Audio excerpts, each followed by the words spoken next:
What's up everybody, welcome to your 38th Python tutorial, and in this tutorial I'm going to show you guys how to import modules.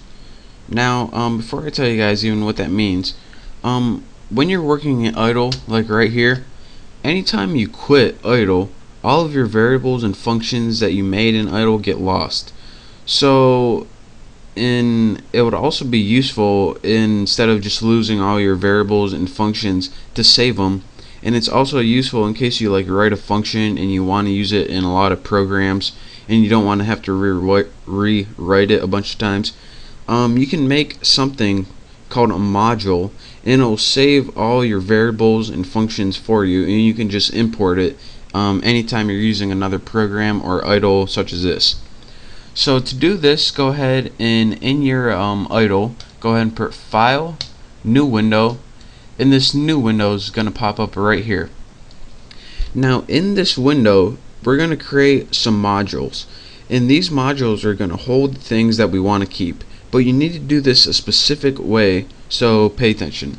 The first thing that we're going to want to do is go ahead and create a quick module called test mod. You can name yours anything you want. Just have empty parameters. This is just going to be a simple one, and let's just print out this baby worked. And now once you have a test module, just put anything in there. We just need something to test it. A simple print statement will work fine. What you need to do is save it, put save as, and in your directory, which is Python 26 or whatever version you're working with, make sure you don't save it anywhere else, because when Python looks for these modules, it's only going to look in specific locations, and this is one of the locations it looks at. Go ahead and save it, and remember this name. I'm going to save mine as swine flu, because that's what's in the news today. .py, and again, this name and the py extension are both very important, but more so you have to remember the name more than anything, and I'll show you why later. So go ahead and save it as some name, then py, then press save.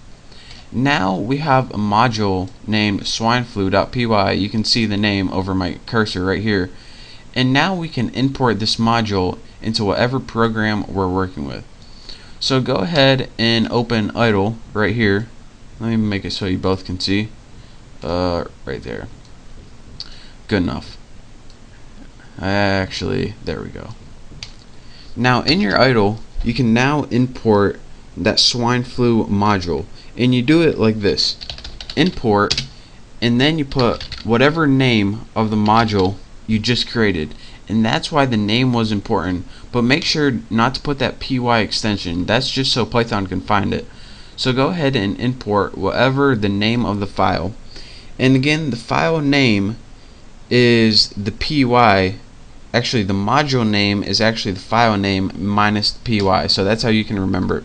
Now go ahead and press enter, and you just imported all of your modules in your swine flu file. Now let's go ahead and see if it worked. Now once you want to call a module, you need an object to call, and the object is actually the name of whatever the file you imported.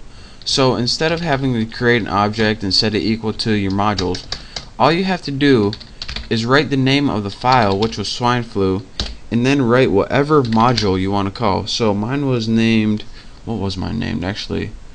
Test mod. So you put swine flu test mod, I almost forgot it already, and go ahead and press enter, and that's how you use, or more so however you store modules in an outside file, and you can just import them and call them whenever you want. And as you can see, if you made like a bunch of functions and variables and you want to use it over and over again, it'll be a pain in the butt to just keep typing it over and over again in every program you wrote.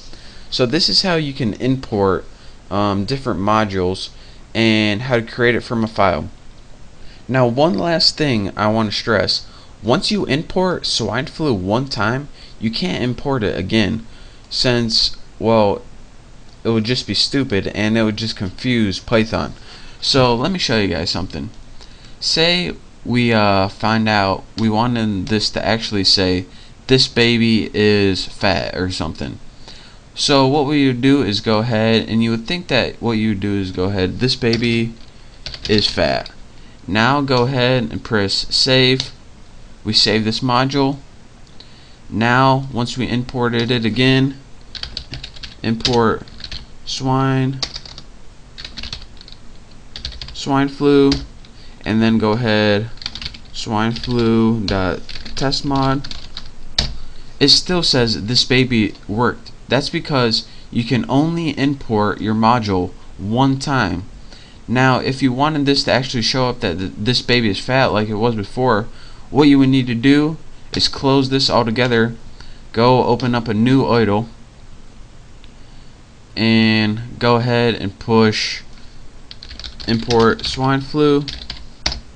And then now once you imported this again, this imports the new file. Then you can do swineflu.testmod, and again it would say this baby is fat. So just to stress, you can only import a module once per program, and even though you can change your module, even if you change it and then import it again, it's not going to import again. It's just going to import once.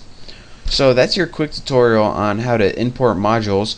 And again, this is useful if you write a bunch of functions and a bunch of variables that you want to save somewhere else but you want to use over and over again.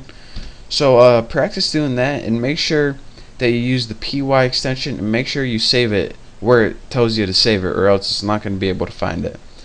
So in the next tutorial I'm going to be going over other things that you can do with importing modules, and also be clearing up this a little bit more so you understand a little better.